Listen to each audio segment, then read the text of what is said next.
Episode Nyambung with Dina Praptara Harja berjudul Duta Besar Jokowi direkam pada tanggal 3 Juli tahun 2021. Tersedia di YouTube dan Spotify, kalian dapat mendengarkan diskusi dalam episode ke-6 ini secara keseluruhan atau langsung mendengarkan potongan topik yang kalian minati. Jangan lupa like podcast ini kalau kalian menikmati diskusinya, komen apabila kalian punya pertanyaan atau pendapat, dan subscribe agar kalian tidak ketinggalan episode nyambung setiap minggunya. Selamat mendengarkan!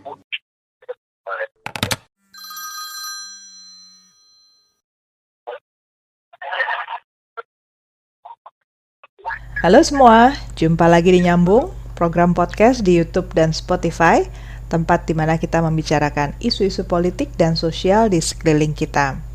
Bersama saya Dina Praptara Harja dan co-host saya Nadila Amani. Oke Bu Dina.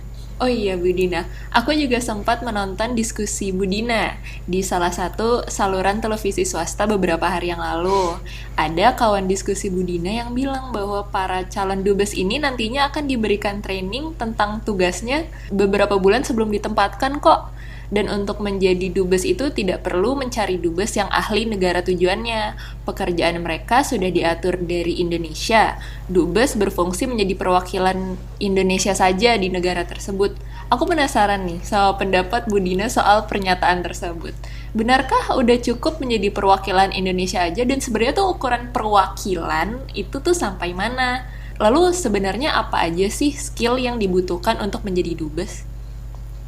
Itu terus terang ada rasa geli ya ketika saya mendengar komentar itu. Pertama karena saya terus terang belum pernah melihat atau mendengar langsung ya bahwa ada pelatihan buat para calon dubes. Dia bilang ada 3 bulan. Saya bilang kapan gitu ya dalam hati saya. Tapi ya sudahlah, anggap aja ada, katakanlah mungkin nggak dalam bentuk pelatihan yang biasa, tapi mungkin dikirimin bahan kali ya. kita positive thinking aja. Tapi sebenarnya unik juga kalau dia bilang semua pekerjaan sudah diatur dari Indonesia. Karena biasanya negara yang apa-apa sudah diatur dari kapital, istilah dari ibu kota, itu justru negara otoriter. Jadi negara yang pemerintahnya itu harus saklek ya, apa yang diperintahkan dari pusat itu juga yang dijalankan. Nah itu khas banget sama negara otoriter. Dan negara Indonesia kan bukan negara otoriter gitu. Jadi anyway, itu reaksi pertama di kepala saya ketika itu. Tapi ya nggak mungkin ya saya sampaikan di situ. Saya share-nya di sini aja di Nyambung. Waktunya pendek, kita nggak cukup diskusi soal itu.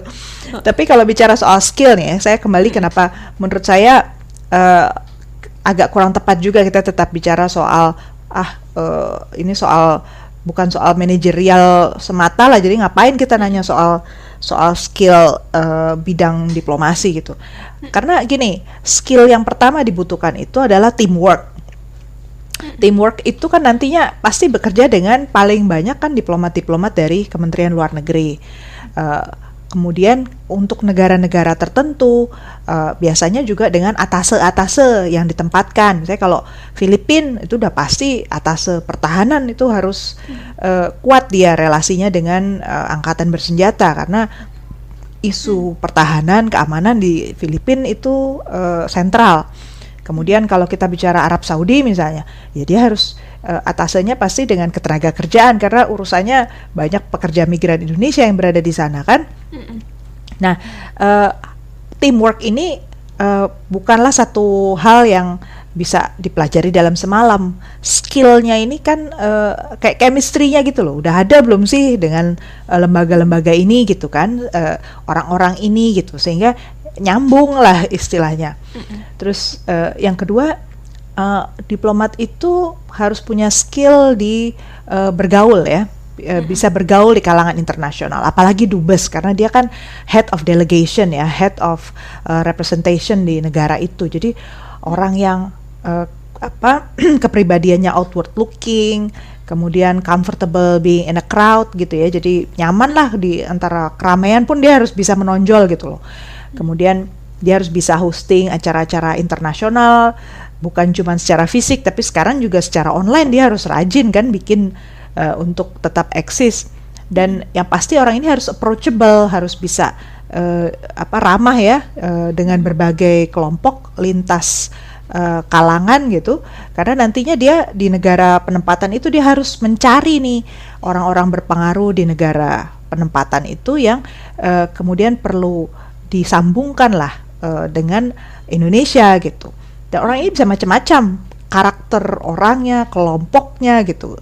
Nggak bisa dia cuma mau, oh saya mau sama perwakilan pemerintah aja lah gitu di negara tujuan itu. Di Inggris saya cuma mau sama tokoh-tokoh partai aja gitu kan, nggak bisa. Dia harus juga bergaul dengan civil society-nya, universitasnya dan lain-lain misalnya kan, atau tokoh masyarakat yang dihormati lah di sana gitu kan. Apalagi kalau di Afrika kan pasti banyak itu kelompok-kelompok seperti itu, dan belum tentu kelompok-kelompok itu juga kelompok yang dianggap diterima oleh pemerintah negara itu. Nah, gimana caranya nih supaya tidak menyakiti hati si negara tempat dia berada, tapi tetap membuka hubungan accessible gitu ya buat berbagai kelompok. Lalu yang ketiga, skill yang nggak kalah penting, skill intelligent. Jadi skill intelligent itu sebenarnya skill mengumpulkan informasi dengan cara-cara yang efektif tapi nggak diketahui ya. Jadi orang lain nggak berasa diekstrak, nggak berasa ditarik informasinya. Padahal sebenarnya kita menjadi diplomat itu tugasnya adalah menjadi mata dan telinga buat Indonesia di negara penempatan. Gitu. Jadi dalam diplomasi ketiga hal itu, teamwork, kemampuan bergaul, kemampuan intelijen, itu faktor-faktor penting gitu. Nah, di sisi lain ranking jabatan diplomasi itu penting. Makanya karena ada aturan nih di internasional namanya Vienna Convention on Diplomatic Relations. Artinya duta besar itu pasti akan dipandang oleh pimpinan di negara penempatan maupun peer ya di negara-negara lain yang juga punya diplomat di situ, itu akan dilihat sesuai rankingnya. Jadi kalau dubes ya akan ketemu sama dubes yang lain.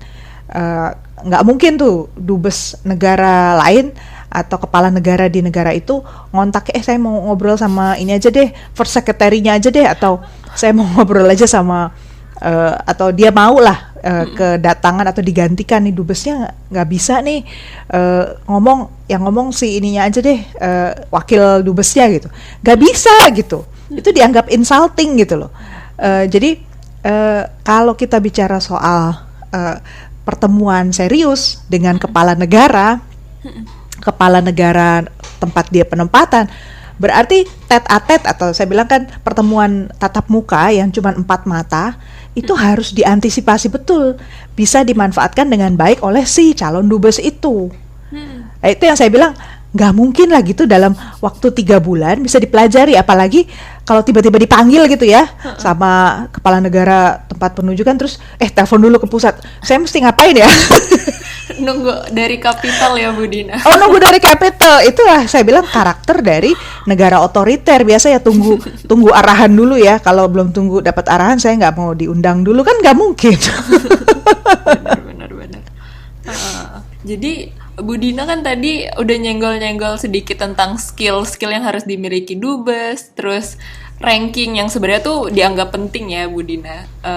Jadi tuh sebenarnya pada realitanya ada nggak sih Bu Dina perbedaan kinerja antara dubes yang melalui jalur karir dan non karir ini? Tergantung orangnya sih, tergantung kepribadian orang yang ditempatkan. Saya juga punya sejumlah teman ya, kenalan yang saya tahu dia bukan jalur karir, tetapi dia memang tepat ya ditaruh di posisi sebagai duta besar di negara penempatannya gitu. Misalnya ya saya ambil contoh ya, misalnya Pak Dubes Mulyaman Hadad gitu. Mantan, saya kenal beliau karena sama-sama kita di Ikatan Sarjana Ekonomi Indonesia, dan beliau sempat jadi ketua kami waktu itu. Dan beliau ditempatkan di Swiss kan. Ya, beliau memang kali aja Swiss itu kan sektor keuangan ya, perbankan.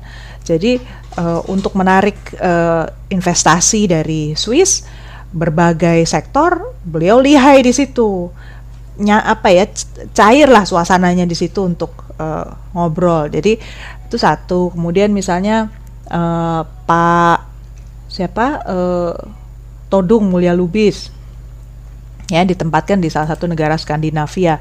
Cocok karena negara tempat penunjukannya dia itu negara yang basisnya HAM, hak asasi manusia, di mana beliau memang ahlinya di situ gitu. Jadi nyambung lah conversationnya di situ. Jadi tergantung orangnya, dia bisa membawa diri, tergantung negaranya juga, responnya seperti apa, dan memang pada akhirnya timingnya pas atau enggak gitu.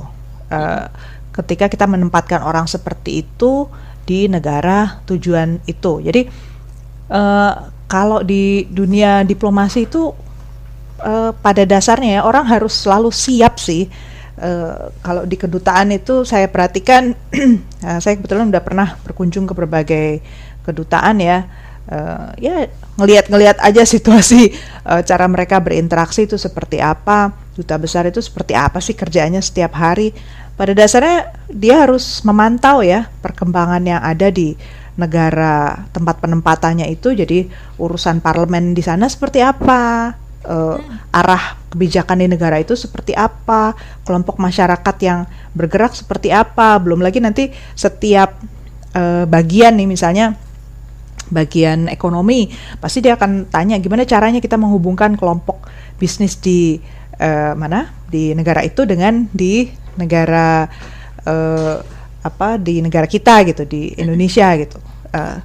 Sektor apa yang mau dihubungkan, caranya seperti apa. Berarti urusan ekonomi mesti ngerti, urusan politik, pertahanan, misalnya ya ada juga yang isunya tadi ya, pertahanannya kebetulan karena nggak ada urusan tentara atau penculikan seperti di Filipina. Kalau di Eropa mungkin isunya lebih ke soal perdagangan manusia atau soal isu-isu HAM lah ya, itu juga naik ya. Gimana caranya itu di engage gitu setiap hari. Jadi